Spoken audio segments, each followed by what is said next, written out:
옛날 옛적 강원도의 아름다운 인제 지역에는 신비로운 마법의 숲이 있었다. 이 숲은 사람의 손길이 닿지 않는 곳으로 숲 안에는 여전히 신비로운 생명체들이 살고 있었다. 그중 가장 눈에 띄는 것은 하얀 눈꽃으로 이루어진 대공주 누니사였다. 그녀는 이 숲의 수호자이자 숲의 모든 생명들에게 사랑받는 존재였다. 숲의 가장 깊은 곳에 위치한 얼음 호수에서 태어난 누니사는 사계절 내내 눈처럼 빛나는 드레스를 입고 다녔다.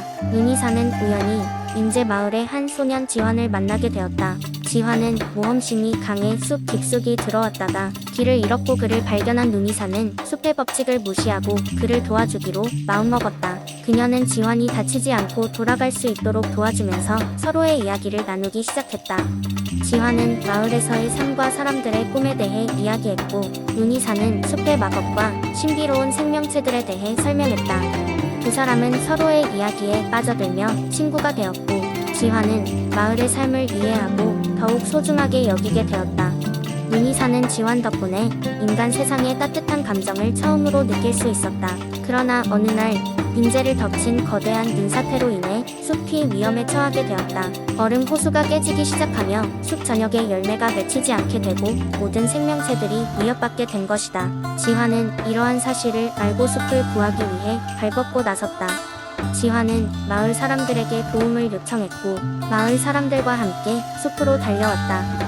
누니사는 마법의 힘을 최대한 발휘하여 눈사태를 멈추고 얼음 호수를 안정시키려 했지만 그것만으로는 역부족이었다.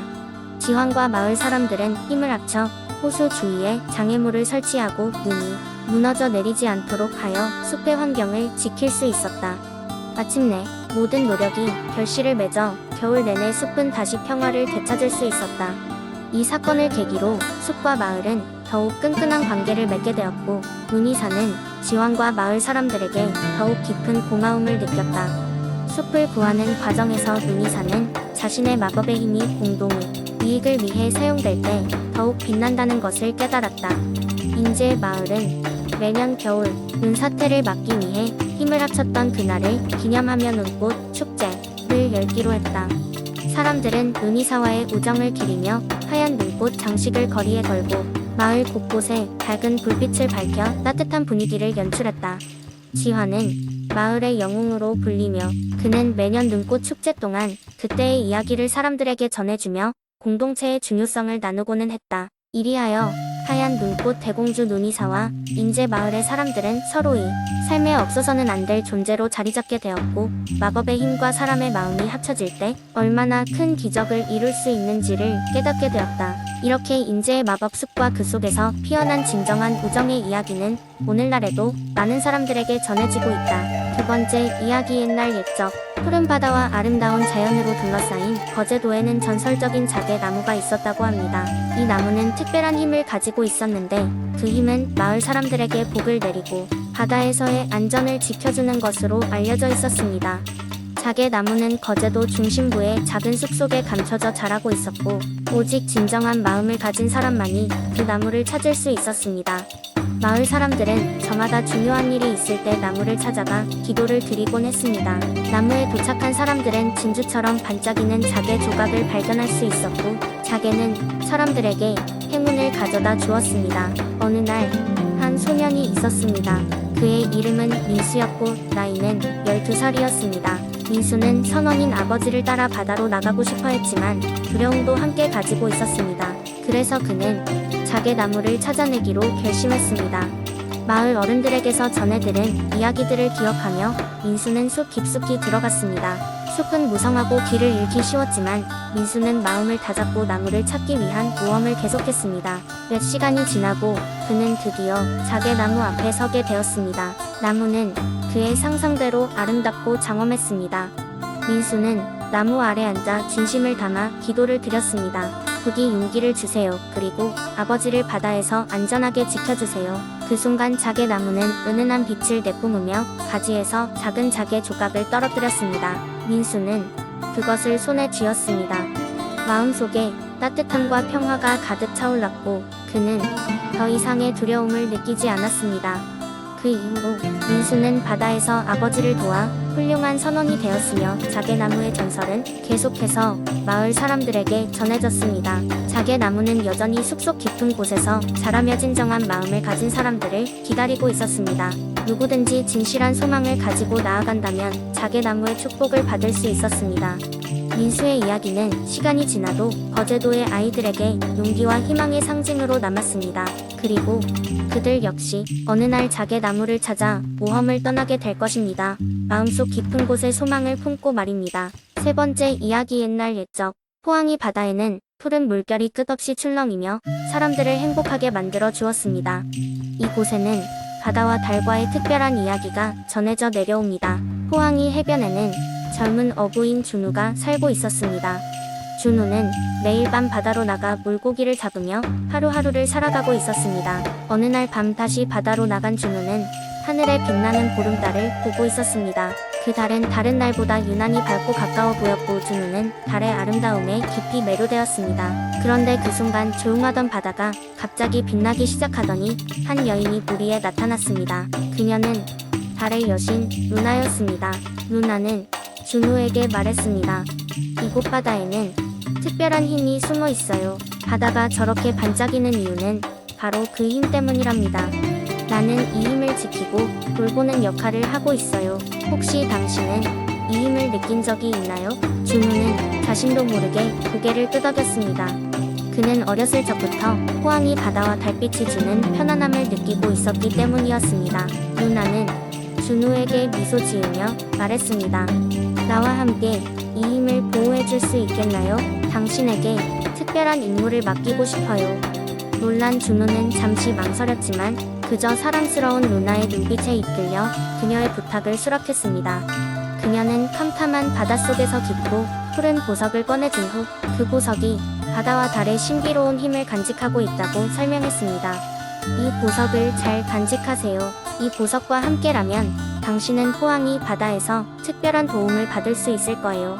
그날 이후 준우는 바다를 나갈 때마다 보석을 지니고 다녔습니다. 그는 물고기를 잡을 때도 폭풍우 속에서도 보석의 보호를 받으며 안전히 돌아올 수 있었습니다. 그의 이야기는 마을 사람들 사이에 전설로 전해졌습니다.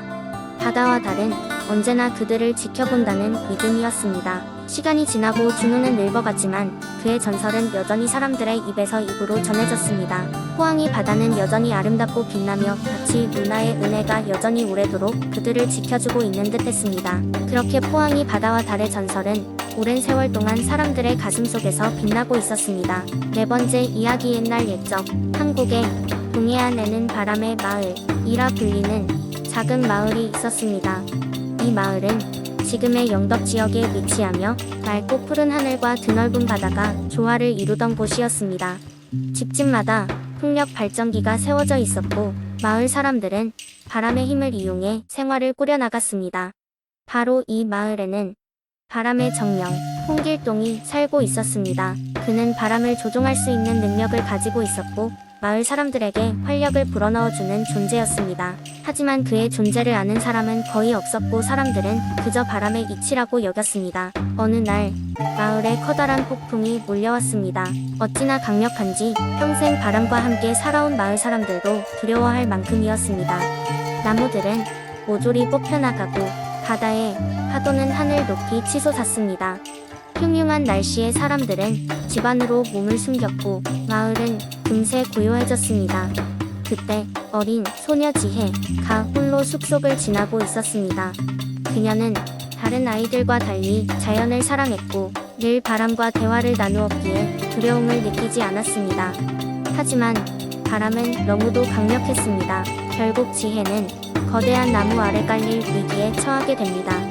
그 순간 홍길동이 나타났습니다. 그의 손짓에 따라 바람은 즉시 방향을 틀어 나무를 다른 곳으로 날려버렸습니다. 지혜는 홍길동에게 고마움을 표시했고 그의 이야기를 듣고 싶어졌습니다. 홍길동은 지혜를 안전한 곳으로 데려가며 자신이 왜 마을에서 숨어 지냈는지 이야기했습니다. 그는 오래전부터 마을을 지켜왔으며 사람들이 자연의 소중함을 깨닫기를 바랐다고 했습니다. 지혜는 이 이야기를 듣고 감동했습니다. 마을로 돌아온 지혜는 사람들에게 홍길동의 존재와 그가 마을을 지켜주었던 이야기를 전했습니다. 처음엔 믿지 않았던 사람들도 지혜의 진심 어린 목소리와 마을을 덮쳤던 다른 폭풍들이 잠잠해진 것에 대해 경이로움을 느끼기 시작했습니다. 결국 사람들은 홍길동을 찾아 나섰고 그의 존재를 인정하게 되었습니다. 그 뒤로 마을은 자연을 더욱 존중하게 되었고 사람들은 바람의 힘만으로도 충분히 행복하다는 것을 알게 되었습니다. 이렇듯 영덕의 마을은 자연의 힘과 그 속에 깃든 마법을 사랑하며 살아가는 바람의 마을로 자리잡게 되었습니다.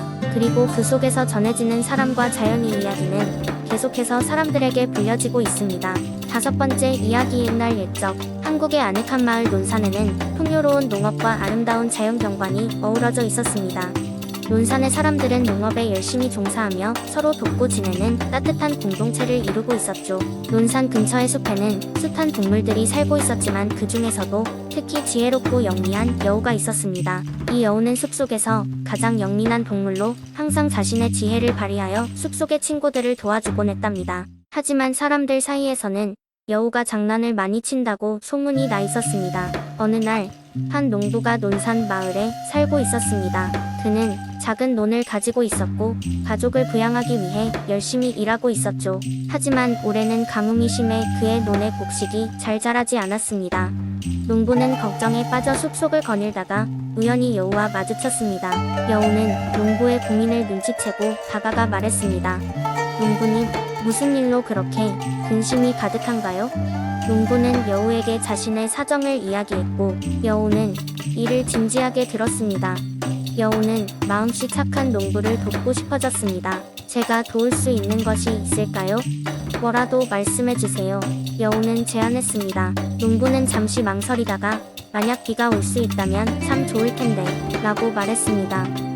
여우는 오랜 고민 끝에 농부에게 한 가지 계획을 제안했습니다. 농부는 처음에는 반신반의했지만 여우의 진심 어린 눈빛을 보고 믿기로 했습니다. 여우는 마을 근처의 언덕에 올라 가장 큰 나무 아래에서 기도를 드렸습니다. 가장 오래된 나무는 곧 자라는 마법의 나무였고 나무는 여우의 소원을 들었습니다. 얼마 지나지 않아 하늘에 먹구름이 끼었고 비가 내리기 시작했습니다. 가뭄으로 메말랐던 논에 오랜만에 물이 스며들었죠. 농부는 깨닫게 되었습니다. 여우의 진심 어린 도움 덕분에 그의 가족은 겨울을 무사히 지날 준비를 할 수 있었습니다. 그는 감사의 표시로 풍성한 곡식을 여우와 숲속 친구들에게 나누어 주었습니다. 그 후로도 여우와 농부는 서로 신뢰하는 좋은 친구가 되었습니다. 이렇게 논산에서는 사람과 동물이 서로 돕고 살아가는 아름다운 전통이 이어졌답니다. 논산의 마을 사람들은 여우의 지혜와 농부의 순박함을 본받아 오랜 세월 동안 서로 도우며 살았습니다.